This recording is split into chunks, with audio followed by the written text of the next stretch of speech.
दोस्त कौन होता है?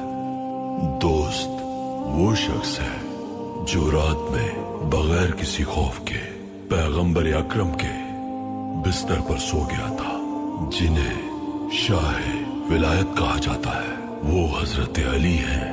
दोस्त वो शख्स था जो उस रात गार में हमारे पैगंबर अकरम के साथ था। उसकी गोद में उस रब्बे करीम की अमानत थी। उन्होंने गार के सुराखों को अपने कपड़े के टुकड़ों से बंद कर दिया और आखिरी सुराख पर अपना पांव रख दिया। वहां से हजरत अबू बकर को सांप ने डस लिया। दोस्त सुराख की रुकावट होता है और सुराख से आने वाले को अपने दिलो जान से रोकता है और सुराखों को बंद कर देता है। इस दौर में हम जिसे दोस्त कहते हैं उससे बचना चाहिए।